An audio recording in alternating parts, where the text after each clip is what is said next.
That make it clap. I gotta keep someone with the drink. What was that other guy's name? That make it clap. Fragile Star? Yeah.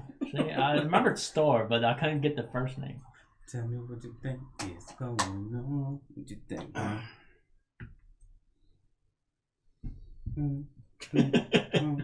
Hey, tell me what you think is going on. Is that you counting? What's going on? What's going on? What's the third one? There's 3 topics, right?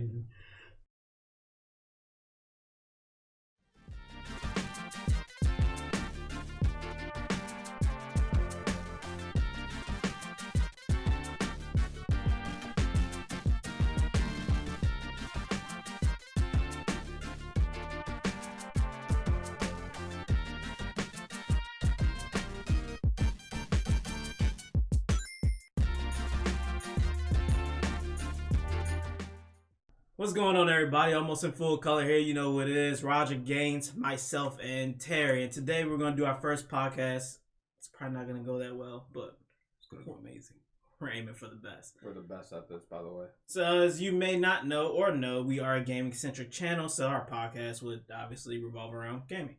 So I think our first topic that we want to touch on today is gaming as a service, the archetype, how everyone feels about it. Do you all like it? Do you all hate it? We'll start with Roger. Oh, So Roger. he's at the end of the table. Boy. Bear with us, I'm like, yeah, podcast Roger, you listeners. can go first on that one. I can, because I used to hate DLC with a passion. When DLC first came out, the biggest fear was, well, now game developers can only make 80% of the game, or give you 80% and keep the 20% for later on for extra money. Now we kind of hit the free-to-play model, which was the Fortnite, Apex. I'll kind of put in this because of the battle pass. You unlock more, but you technically don't have to pay anything. But they are really pricey. The battle pass is usually $10, but if you want outfits and stuff, you're talking $15, $20, and that kind of kills the game there. So I'm still not the biggest fan. The original concept was what me and Keith were kind of talking about earlier, was the expansions that were on PC, like the old Command and Conquer days. You used to get Command and Conquer, and then you would get the year later the expansion. Sorry, I completely forgot the names, but that seemed like an okay model. I didn't feel like I was being gypped, but now it's like I feel like things are being held back just for added bonus. Yeah. I mean, I can see that. Go ahead, Terry. Go ahead. I don't want to cut you off there, brother. No, because I was It's gonna 2019, man. Just only game I You can black think and of is proud, Destiny. brother. I hate you. I hate you so much. The only game I can think of that has done that is Destiny. I mean, they held everything so far back, and then, hey, we have this expansion coming out with like stuff that should have been in the game originally. Or it could be like on Final Fantasy 13, where you went to the Chocobo place, and they were like, oh, this will be here December, whatever. Wait on the DLC. It's like you literally built this into the game to advertise it to me in the game. But the whole world was there. Just all of the little amusement park rides and stuff were closed. Yeah, I mean, I guess I understand, and I don't want to give like anybody a pass. Like, you can do this all the time. I guess I understand why people are doing it, or as far as developers go. Because I mean, if you look at their schedule, some of these games have been probably in talks for 5 years, and then they start going in production for like a year and a half. That's Keith's not impressed face. So I can understand DLC. I don't like it though, especially when games decide to give you, hey, here's 75% of the game, and this other 30% you spend an extra $40 on. It's already in the game. We just have to hit activate. So I understand DLC and I understand why it's there. I don't like it, and I wish games would go away from it. Free to play model helps and it's nice, but when you're spending $20 for a skin, As long as the skin doesn't make you any better, then it's not an issue. It's not yes, or you don't go down the DC way, DC universe, where we're gonna put everything behind a lockbox, and to get the lockbox, Well, yeah, play the game. DC is not free to play. It's free to try. That is true. You don't get free to try. You're not yeah. going to play the game. You're going to really try it because they don't even give you enough money to fix armor. True. Like if you break your armor enough, $1,500 isn't going to cut it. So you either have to pay money to go into your escrow bank account to get your real money. True. At that point, you've already paid money. I mean, you don't get all the powers in the game, so they literally lock powers behind money. Your inventory is very slim. Yeah. So you you really can't hold as much stuff that they put in the game. Now they got consumable sodas, they got all types, and I haven't played in a year. So I can only imagine the new stuff they put in to where, what is it? You get like 30 slots as a free to play. Yeah, that's not cutting it. So yeah, but I mean, you're putting the game behind $15 a month. I don't even think you get the bank, do you? I don't even know if you get the bank as a free to play. No, you do. You just get like a very small amount. Yeah. But like you're putting a game behind a $15 subscription. You know, that gives you all the DLC they come out with. And they update their game pretty regularly. I want to say about every 3 months there's something big. Every month and a half there's like a small thing. Keith is reading. So Keith, chime in. What I hate the DC Universe model because I hate it too. you end up paying so much, and there are a lot of dead months in there where, I mean, you may get an event, you know, you may get like the Valentine's Day event or whatever. That's not like a whole ton. So you're paying $15 a month for all of these things, and it feels like you're not really, unless you got the game now, like at onset. Yeah, if you were like a day one person, you got nothing. Well, yeah. I don't know how long those were. So it seemed like the 3-month thing began to speed it up because sometimes people were waiting time and time asking for water over and over. Don't even give the people water. They have water now. Yeah, they have water now, but how long was that like a running thing? 4 years. They teased it at some point in time. And well, they said that they couldn't do water on PS3. I don't know how true that was, but they said the PS3 couldn't support it, and they don't support PS3 anymore now. Yeah. So that could have been like a trade-off. Like, we have to kill off PS3 to give you water. I like how people sacrifice PS3 on the cross. I like how we went to a DC Universe stand. This isn't about DC Universe. This is about the you know, gaming as a service, and DC Universe technically is a game that you pay to play. So it is a service-based game to where you're paying for it. I mean, of course, you can loop DLC in there because a lot of games are that right now. If we look at, you know, Anthem, it's of that. Well, that's not paid because all the DLC is free. That game doesn't exist. So Anthem exists, but it does not exist. I mean, like I said, as long as you do it like Fortnite or Apex, I'm cool with it. Because, like you said, you do have to pay the one time, but both games are free up front. So you're not paying $60 to get the game. Well, you used to have to pay money to get Fortnite way back in the day, apparently. Yeah, if you want to save the world. For the Save the World, yeah. But so if you just want the multiplayer, and Apex has no part like that, it's just multiplayer, but it's free. And like you said, if you want the battle pass, you can pay that one time, and I believe it's the same thing as Fortnite, to where you can earn enough leveling up to where you can buy the next battle pass with the in-game currency. You'll never have to spend real money again unless you want skins, gun skins, emotes. You can also buy the finishing moves, I believe. Yeah. So, buy everything. But all those things don't make you any better or any worse than the next guy. They could make you worse depending on which finishes or emotes you pick. You could look like a straight noob, you know, depending on what you pick. But other than that, it's completely up to you. So I don't see that as being a bad thing. So do you think that gaming as a the Apex and Fortnite model specifically will cause other dev teams to basically flood the market with this format of game? As long as it's not battle royales. It's going to be battle royales. The season format's kicking. The one thing I like about the battle royale format is that it's one map that they kind of tweak every once in a while. I don't think they've changed anything in Apex though. Not yet. So Fortnite is what I'm speaking to, is to where the map kind of changed. You still have the same sandbox. Doesn't get any bigger or smaller. True. It's just things may move, things may get destroyed, new things built in its place. But you don't have to purchase map packs when they do that. They just give that to you. But back in the Call of Duty days and stuff like that, if I bought the map pack, but I played with you guys, and you guys were like, screw that map pack, I don't even get to enjoy those maps playing with you, who are my friends, who I play with the most, because you're like, no, I don't like the new maps. So I just wasted money. Or I'm like, okay, well, I can't even play with them anymore because I want to play the new maps. True. So, yeah, I think when the Call of Duty maps start coming out, at first it was like you partied up with somebody that actually had it.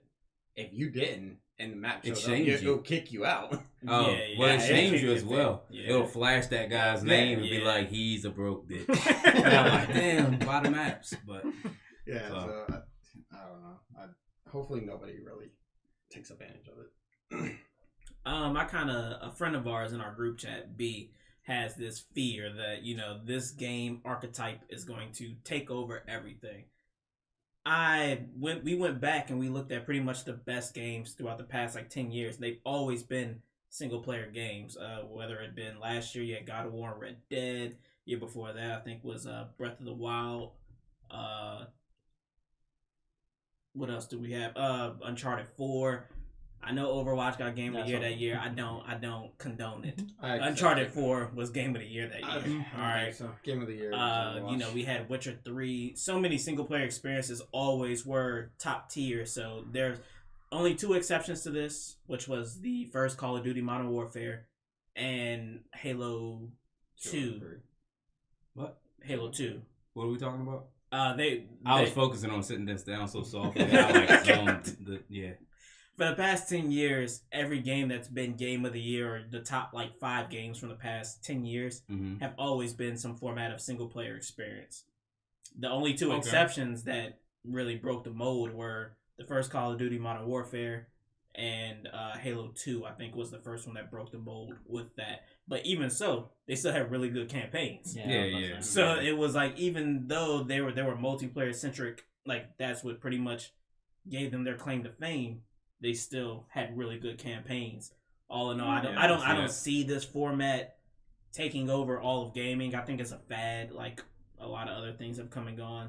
MMOs had their run. Everything has their kind of ebb and flow. But single player games, for the most part, there's something new will come out that catches on, and then Battle Royale will fade off, just like Team Deathmatch did. Or they'll kill their own game like Fortnite and Epic are doing. So you can strike that from the memo. Thank you. So we'll move on to something a little more toxic, which is do you think that games have gotten easier over time? Do you think that difficulties have just been scaled down into the floor, or do you think we've gotten better? It's hard to say, because the problem with older games was controls were so variant. Like, you never had like a constant good controls. Like nowadays, for most part, if you buy like a big game name, your controls are mostly fine at the beginning. But back in Nintendo, you could play platformers, and the challenge is the control itself before you can even get to the difficulty. So that made it different, and it was just that Wild West. I think games currently today try to make friendlier modes, because I feel like normal is slightly like, most people can probably beat it on normal. I play a lot of games on normal. I don't go to hard personally, but the hard mode seems like they do amp it up enough of like, okay, you're saying your experience, we're going to give you a way harder experience. So it's like double edged. And then there's games now that are made to be difficult. Celeste, for example, I was playing that. That's a game that's known to be hard. So it's variance there. I don't think they got easier. I just think controls got better, and that's a weird way. I mean, I think this pretty much the same thing I was going to touch on, was that the controls sometimes for old games, that's what made it hard. And I think that so much time has been put in between those games being out and now, that when people look back, you look back through, everyone says, through the rose tinted glasses, and you're like, oh, games were better, they really challenged you. And if you really were back in that time, you'd be like, no, this game isn't challenging me, this game just is trash. Or the controls are terrible, or they're laggy, or the button input's laggy, or they just are super stiff, or it's like you're running on ice. Like, some of the older games, you land on something, you're constantly moving. It's not as stiff and perfect as, like, say, a Super Mario Bros. Or something like that. Like, those were great old platformers, but they weren't difficult games at all. I still feel like there's tons of hard games out, though. Like, you got Dark Souls, Bloodborne's pretty much the same thing as Dark Souls. I mean, you got the new, what is it, Sekiro? I like that company right now. Sekiro. I mean, I know. so you got that. You still got Ninja Gaiden. I mean, Devil May Cry is not an easy game. Like, if you wanted to play it on a higher difficulty, I would say the normal. Some spots in it, you might have to, like, focus a little bit more. But, I mean, it's not like every game that comes out is easy. And maybe they do put in, like, easier modes because, as everyone says now, everyone's like, what's the next thing? What's the next thing? Like, nobody really wants to sit down and has a lot of time to give to one thing. So you're kind of playing maybe in 15, 20-minute increments. And you want to make some type of progress, so maybe that's why they do it. I mean, I don't know, but yeah, it's hard to say if games are getting easier or harder. I mean, for me, I play Kingdom Hearts, so the most difficult you can get. I mean, your experience points just go up faster, so I can't really relate to that one. I want to try Sekiro, or however you pronounce it. I have no idea how you pronounce it. I have seen It's so like many tomato. Yeah, like I've seen so many Or videos, tomato. of people just raging at that Or game. Tomato. Yes. New pronunciation alert. Oh my god. Gunshots. We need gunshots. Oh my god. But yeah, I've seen people get pissed off at the game, get annoyed at the game. I want to try it. Well, they So put Keith, it do on you track. think games are getting easier, or are you just getting harder? I can't even drink today. Or can you I think that games have become easier across the board. Let's take a look at like Destiny 2, for instance. They really wanted to streamline things for their casuals. They even made this thing like, oh, we want to make it for casuals, like so that casuals can come in, and they kind of took out a lot of the sweaty things, a lot of the difficulty things, a lot of the strikes and stuff that people complained about. Said like, oh, this is too hard. Even the Forge, when the Forge first came out, people were complaining, hey, this Forge is difficult. Then they said, okay, we'll scale it back. A lot of stuff that is difficult now because of Twitter, because of Reddit, ways that people can talk to devs directly. They complain. A dude wrote an article asking the creators of Sekiro software to make an easy mode for Sekiro. This is hilarious because they created Demon Souls, Bloodborne, and now this game. If you've seen their track record, they don't make easy games. They make difficult games. They said that they love Team Ninja, and they wanted to be the next Ninja Gaiden because Ninja Gaiden was heralded as the most difficult beatable game. Some games are difficult, but you can't win, and we're not talking about those. We're talking about difficult beatable games, and Ninja Gaiden was touted as that. Like, so software was like, we want to be that. We want to be something that's difficult yet rewarding at the same time. I think overall, just there's a niche crowd for that, a niche crowd for that, and.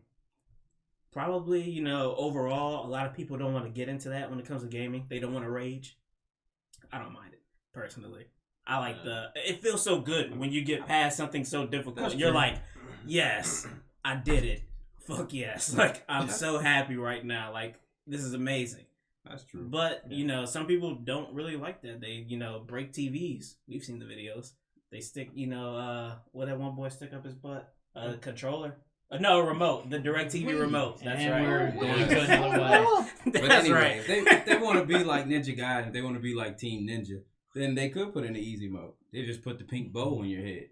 That's what Team Ninja used to do. If you play Ninja Gaiden on easy mode, you'd have a pink bow on top of Ryu's head. 2019, so, can't do that. Yeah, so no matter how much, no matter what you were doing, if you were recording it, like, there was no way to get rid of that. So everyone knew immediately you were playing on the easiest level. Yeah. So, but it still gave you a somewhat easier experience. So honestly, Ninja Gaiden on easy still wasn't easy. It probably was other games normal.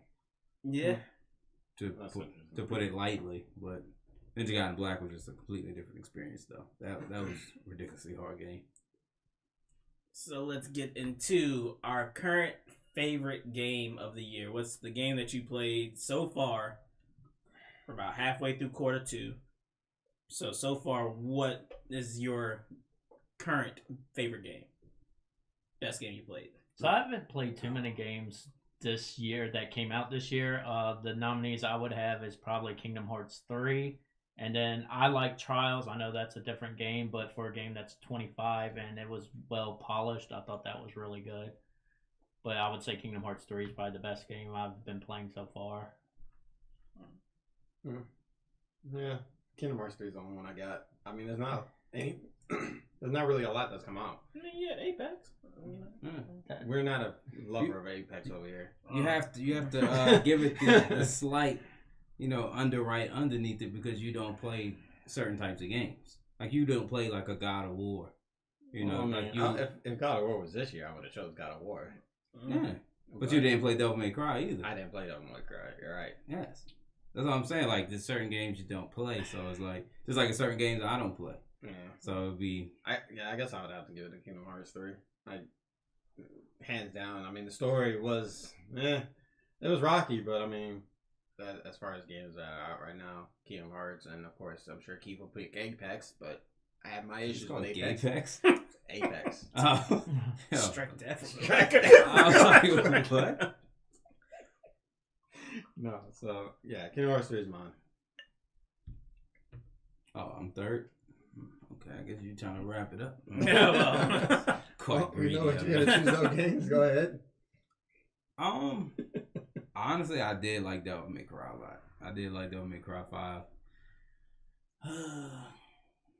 God, I don't know if that's the best game I've played all year, though. You know what? Because I'm not going to pick Apex. I'm not going to pick Fortnite, even though... You can't really pick Fortnite right now. Is it out this year, Terry? No, Fortnite's not out. Did the Battle Pass come out this year? God, Technically re-released in 2019, but nah. I mean, it's probably Devil May Cry 5. Just because it's... I really don't know how to describe it. It is Devil May Cry. Like, if you play the games, you just know why you like it because... Well, there are other games like it, like Bayonetta. But it's just a game where you're pretty much a badass who makes snide remarks. So you're like a badass mixed with Spider-Man who also does stylish stuff. Like, it's not about how fast you can kill an enemy. It's literally about how good you look while killing them and not being touched. How and much foot you can put in the ass. Exactly. And they give you various foots to use. So many feats. Yeah, so I mean, it's... And as you go through the game, you'll have more weapons than you could possibly use through one playthrough. And you won't even max everything out through one playthrough. And the more you unlock and the more skills you unlock, like what you thought was possible, a whole new door opens and you're like, oh my God, I can do all these extra combos. And they're not easy combos to pull off. Like a lot of them are timing based to where, it's not like, say triangle, square, square, triangle. It'll be like triangle, pause. Triangle, triangle, triangle, pause. Triangle, pause, triangle. So it's a lot more difficult. Even though it does have a mode that makes the combos like a one button. Makes them a lot easier to pull off. I didn't play in that mode, so I can't speak to how easy or not it is. I don't know if it's just as easy as like one button fatalities on Mortal Kombat or, what. But sounds like my kind of So game. I picked Devil May Cry 5 for anyone wondering which one it is.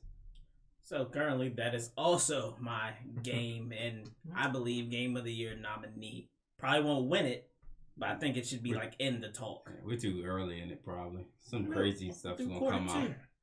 It'd be quarter 3, whatever comes out, and We just mentioned 3 still hasn't came out yet. I mean, because Borderlands 3 will probably be in that talk. I imagine. I can only speculate that Borderlands 3 will also be a game that's in that December 4th or something like that. Okay. Yeah, so it has time. Borderlands 3. Borderlands 3 will also probably be in that talk. But currently, Devil May Cry, they took something that 1 through 4, really the story was never anything substantial. I mean, it was just, here's a demon, I gotta go whoop his ass. And this one, I think they really took the elements and just pulled from each game and really just made a cohesive story that's like really, really amazing. Really, I don't want to spoil it, but it's really awesome. It's a branching, converging story. Exactly. That's all it does. It just branches, converges, branches, and finally converges, and you figure out what everyone was. V is amazing because he's so different. He's a completely new character. It's so different in all the other games you're used to hack and slash in a sense. But V is, using familiars, and that is so much fun and different. I mean, they were Devil May Cry, and they did new things. They're like Conqueror of Naruto. He's pretty much like a puppet master. Yeah. Your whole job is to stay away from the combat, let them do it, and then you just come in and get dirty when they're dead. Well, almost dead. I feel like you just saw developer growth throughout the entire game, from story to adding in new elements in terms of gameplay. It looks amazing, and just you're doing really complex things, and the game doesn't lag up on you. Nah, it's not like you're doing this real because Dante, I'm telling you, you can go with the sword and flip to the nunchuck staff. Instantly. Yeah, the nunchuck has 3 different forms to it. Oh, and, so and you can switch forms and it doesn't look bad. It's all seamless. His Balrog, the boxing, just the animation for the boxing is something it's very, very beautiful. Literally, it's a perfect boxing stance, and it's just something that you just see and you're like, that's attention to detail. It's spot on. Devil May Cry 5 has the Keith stamp for Game of the Year nomination. Yeah, and that doesn't even count the Stamp. different modes of Dante. You didn't even talk Yeah. about Trickster, Trickster, Gunplay. Gunslinger, Gunslinger, that's Swordmaster, or Royal Guard. Yeah, Royal Guard. And all those weapons we talked about, that might be a third. We didn't even talk about the Michael Jackson weapon. Oh yeah. That was priceless when I seen that. It was very Devil May Cry because it was just weird, but yet it was perfect for the game. Like it fit perfectly, but it was just like, this is so weird. Oh my god. So You sold Terry on this game, I think. Terry was there when it I happened. was there when He was that watching my stream when I was playing it, and we both were like, I feel like we're what the hell are we watching? You're gonna have to get the clip and put it in the This video. was amazing. You're I gonna think you have clipped to. it, didn't you? I did. Yeah, You're see? gonna have to download the clip and put it in the video now. Mm. Sorry, bro. See your reaction. So we'll wrap up with one last thing that I left off of the docket. I do these things for reasons. Now, we've seen, I don't know if you have seen, but the Anthem story about how Anthem basically was just marred with miscommunication, publisher expectations, everything that could make your game go wrong while in development happened. And as we see this, the question now becomes, are we cool with waiting 5-6 years for a game to be done? Or do we take the flawed product and just say, you know what? We got it in like the 3 years that was promised. Look, I'm just happy that we got what we got, and maybe they can focus on the next iteration That's now. not And going to work. People are never just going to take whatever you give them. well, I'm saying for y'all, are y'all cool with waiting the 5 to 6 years? Are you kind of like, you know Put what? it like this. People I'm will glad take that whatever Metal you Gear give 'em. came out with Ground Zeroes before Phantom Pain came out. Because Well, that wasn't just anything. That was marketed as like a, pretty much you're just trying out the engine, just showing how it's going to feel. Mhm. But you didn't have any real expectation from it because I don't even believe you had to pay for it. for Ground Zeroes, I don't recall. Yeah, If anything, so it was like like a 20 or demo 30. It's kind of like when Destiny 1 came out. Mm-hmm. Like you knew it wasn't a completed game, but yet it had so much hype, you kind of just... Should have been a complete. I Yeah. thought it was from playing the beta, but Exactly. So like when you got it, you were just like, as you played it, you realized, okay, like obviously this wasn't complete, and then you heard all the stories and you got the background about, you know, what happened to them, and it kind of made you understand and maybe like, okay, I kind of get why this feels kind of maybe thrown together, or just feels like a whole piece was left out. So, I mean, everyone knows about the story. There was no story. It was just Grimoire cards. I don't feel that's a good way to play the story. But anyway, so people still love Destiny. That Like, was addicting. Even if you give someone like a non-completed project, if the core of it is still really good or it has a really fun aspect of it, it can kind of make up for what was lacking in the game. True. So that's how I take. I mean, so as long as you give people something, and God, I'm gonna die. I keep burping. so Roger, are you cool with the rushed or the? Was sorry, you were my- dying. You were dying. I'm sorry. I was not finished. I'm sorry. You're done now, Games. You're done. You were dying. I didn't know what that meant, so I was like, well, cut the pressure off the game to The get out. moderator has spoken. Continue, Roger. I got the talking stick now. So, this kind of goes full circle around our podcast. This is the point of the DLC expansion stuff. That was the intention of it, is you can get stuff out faster and add on to it to fit the needs. This includes patches and all too, but kind of what Gaines alluded to, people kind of judge the game by like looking at like a book by its cover. Like that first impression is very important. And if that fails, it's hard to recover. And a good example of this actually been reading is No Man's Sky. That fell hard, but now if you read actual comments, there's people out there that's like, they buy it kind of on sale, so that's a little caveat, but they're like, this game isn't that bad. Like, they did a bunch of updates, but it got so hammered, that first impression, that no one even talks about it as much. So it's double sword. I kind of rather just have them finish it and just wait a couple years, just because I'd rather have that complete set. Because people don't understand, like, oh, I can give you something now, this little bit, and then we can add on. Because now you're back into, did you hold stuff back? And it's a weird blend. So it's counter, but I'd rather just wait until you're finished and mostly happy. You'll never be completely happy with the product, but a point where you can do it and patch it and be fine. Yeah, I mean, game like No Man's Sky, like, I mean, E3 kind of killed that. Like They it's because they show you pumped that up. what you're They supposed to did have, that so up. you really expect it, and then to bring out the game, and I mean, No Man's Sky was just it was an egregious, not the game. Like That is you not know, the thing to do. If you've seen the No Man's Sky, what was it? The presentation for it. it wasn't the game. Don't promise all of that, and then a week before the game launches, be like, hey, It was like buying a white shirt and getting handed a blue shirt. exactly. It's like, yeah, I got a shirt, but this is not what you showed. Like this is supposed to be a white shirt. Like, don't sit there and be like, oh, you can meet everybody. That star system over there's probably like 5 people over there. There's never anyone in that star system. Yeah, I think somebody said they didn't run into anybody until they got to the center of the You universe. couldn't even see the people. Yeah. That was the problem at first because they figured out how to map. But that's just a very good example of like going very far the other way to show like once you hit that point and people are just like, this game sucks, it's hard to recover. And the bad part was that they like you said, they went the complete other way, but they never even told you. You know, like they made you still think that the entire time. Like they knew at a point, hey, there's no way we're gonna be able to incorporate this. Everyone on the planet, seeing people out there. They could have released it and told you why, and let you make your own decision. Like how important was that to me? They pretty much just let you keep believing that. Push the game and you're buying it. You're like, I don't run into anybody. Yeah, that was pretty bad. But I guess for me, I waited 13 years for a game, all right? Oh, Kingdom Hearts, yeah. So for me, I know of anything as far as waiting for a game to be completed. But even still, the game wasn't really completed. There is still some holes and everything, but I would rather wait than anything. That's just how I felt. I'd rather wait. I mean, if I have to wait 2 years, so be it. I've waited 12 years, or 13 years. I mean, there's other games that come out. So it's not like you literally have nothing to play until that game comes out. So that makes it not too bad to have to wait.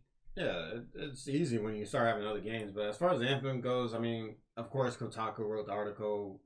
They're credible, but we weren't there in the studios with them. You know, they came out and said studios weren't talking to each other. They were pissed off. Yada, yada, yada. I mean, if you're actually there, you would know. So, based off of that, it sucks when studios do that. We saw it happen to Bungie and Destiny where their writers left a year before release or 6 months before release, whatever it was. Yeah, like a head writer or whatever. Yeah, and then it's just like everything just disappeared from what they showed off. So we see what happens when studios have rifts between each other. Everybody starts. You can't have that type of turnover that close to launch. Yeah, so if I had waited an extra year, I don't know if I would have still played Destiny the way I did at the beginning. You know, Destiny was an addiction. I'm not gonna lie, that was an addicting game for some odd reason. I don't know why, it just was. So he's already scratched just thinking about it. Loot caves. Loot caves. Gun drop. Gamble. Roll. Yes. So yeah, for me, if I have to wait an extra year, fine. At least give me the reason why. Explain it. Don't sit there and be like, yeah, we pushed it back a year. We're not going to tell you why, but we just did it. At least say something. Speak to your community. Like, do what Epic did before the past 6 months, where they stopped talking to people. Actually, say something. I mean, it's the easiest way to do. I mean, if you come out and say, hey, we're having to do this just because we lost so many people. That's cool. I'll be fine. Don't just sit there and be like, we're pushing it back a year. You don't need to know why. Don't worry about it. It's odd and it's dumb. So. Yeah, I'm cool with the waiting. Final Fantasy VII Remake is said to be being rushed into putting out at the end of this year. I don't want that. Like, if the game's not, don't use the word rushed. Tell me that the game is almost ready. It may come out at the end of this year. But once you tell me rush, I get afraid. I'm already afraid for that game. Like, I don't want to see it because I really feel like it's going to be a letdown. It's an entirely and new it's not a game you can let down on. So I'm cool with waiting. If you had to take an extra 2 years, I'm cool with that. Like, if that's what it took, I mean, don't do it with that. 20? It's been 20 since 7, the first one? It's been a while, but on PlayStation 1? 6 years since the announcement. I mean, I was about to say, it's been a while since the announcement, and they're essentially building the game up from the ground up on a completely new engine. Like, I'm pretty sure they're using the Kingdom Hearts engine. I think it's That's Unreal. Yeah. So they're using Unreal Engine and they're It's making supposed to fight like Kingdom Hearts. Yeah, like Kingdom Hearts. So Which it's just already I'm like, Yeah, it's hack and slash at this point. That's what it is. So it'll be interesting to see. But yeah, no, I'm cool. I'm cool with the waiting. I'm cool with all of that. I think we pretty much covered everything, including my mystery topic that they knew nothing about. Yeah, because I don't even play Anthem, so Let's not talk about Anthem. I've never played it. Now I think about it. Such a I waste missed of out game. on so much. You didn't miss out on anything. Yeah. Well, ladies and gentlemen, there you have it. The very first Almost in Full Color podcast. If you enjoyed this podcast and gains comments, be sure to hit that notification button and that subscription button that is somewhere. It's probably not even on screen. It's right down there. Yeah, I don't even know. Terry's crotch. It's not down. Everyone, have fun. Don't point at Terry's crotch and be easy. All right, peace. Next week we talk porn stars. Female ones. The following week, men. Special podcast only featuring Teeth Carey and Roger. Games won't be on that podcast. I'm leaving.